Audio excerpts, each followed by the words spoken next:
ناظرین، منو سلوا آسمان سے اتارا گیا ایک لذیذ اور معجزاتی غذا۔ یہ کھانا کب اور کیوں بنی اسرائیل پر نازل کیا گیا؟ کیا یہ کھانا جنت سے آیا تھا یا زمین پر پیدا ہوا تھا؟ بنی اسرائیل نے ایسی کیا نافرمانی کی تھی کہ اس کا اثر آج تک ہر کھانے میں موجود ہے؟ جب اللہ نے قوم بنی اسرائیل کو مصر سے نکالا اور انہیں فرعون سے نجات دے دی تو بنی اسرائیل میں حضرت موسیٰ علیہ السلام کی رہنمائی میں بحر احمر کو پار کیا اور فرعون اپنے لشکر سمیت سمندر میں غرق ہو گیا۔ جب حضرت موسیٰ کو کچھ اطمینان نصیب ہو گیا تو اللہ کا حکم ہوا کہ آپ بنی اسرائیل کے اس لشکر کو لے کر ارض مقدس یعنی شام میں داخل ہو جائیں، جس مقدس سرزمین کا وعدہ بنی اسرائیل سے کیا گیا تھا اور جو انہیں عطا کی جانے والی تھی۔ لیکن اس وقت ارض مقدس پر قوم عمالقہ کا قبضہ تھا، جو بدترین کفار تھی اور بہت طاقتور جنگجو اور نہایت ظالم لوگ تھے۔ حضرت موسیٰ علیہ السلام بنی اسرائیل کو لے کر عمالقہ سے جنگ کے لیے روانہ ہوئے، جن کی تعداد 6 لاکھ تھی۔ لیکن جب یہ لوگ ارض مقدس کے قریب پہنچے تو ان کے دل میں خوف طاری ہو گیا اور بزدلی پیدا ہوئی۔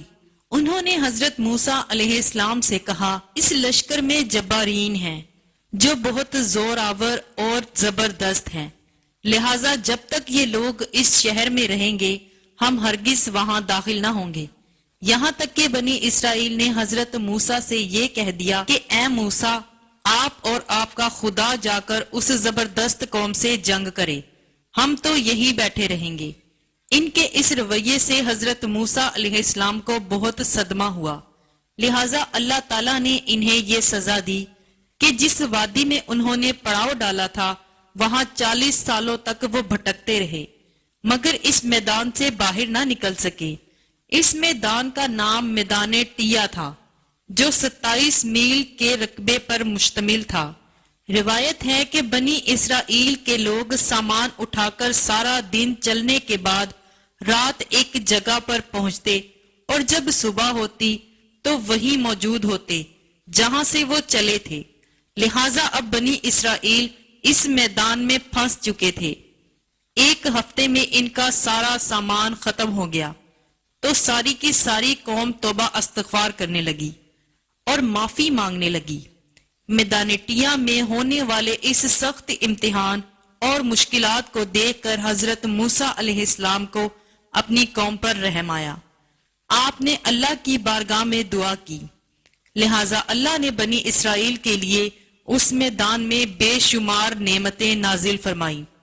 جب بنی اسرائیل کو پیاس کی شدت محسوس ہوئی تو حضرت موسیٰ نے اللہ کے حکم سے اپنا عصا مبارک ایک چٹان پر مارا تو اس چٹان سے بنی اسرائیل کے 12 قبیلے کے لیے 12 چشمے جاری کر دیے گئے، کیونکہ یہ وادی وسیع میدان پر پھیلا تھا اور سر چھپانے کے لیے کوئی جگہ بھی نہ تھی، اور دن کے وقت سورج کی دھوپ اور تپش سے بنی اسرائیل بدحال ہو جاتے تھے، لہٰذا دھوپ سے بچاؤ کے لیے ایک بہت بڑا سفید بادل سارا دن بنی اسرائیل کے لوگوں کے لیے سایہ کرتا تھا۔ اس کے علاوہ رات میں میدان کے بیچوں بیچ ایک چمکدار ستون اترتا تھا جس کی روشنی میں وہ لوگ کام کاج کرتے تھے۔ اس کے علاوہ بھی اللہ تعالیٰ نے ان پر بہت سی عنایتیں کی تھی۔ انہی نعمتوں میں سے ایک نعمت منو سلوا تھا۔ دراصل اللہ تعالیٰ نے ان لوگوں کے کھانے کے لیے آسمان سے 2 قسم کی غذا اتاری تھی، ایک کا نام من اور دوسرے کا نام سلوا تھا۔ من شہد جیسی میٹھی غذا تھی۔ انجیل کی کتاب خروج میں لکھا ہے کہ جب وہ شبنم سوکھ گئی تو انہوں نے دیکھا کہ میدان میں چھوٹی چھوٹی گول چیز پڑی ہے، جیسا کہ پالے کے دانے ہوتی ہیں۔ بنی اسرائیل اسے دیکھ کر کہنے لگے، من یعنی یہ کیا ہے؟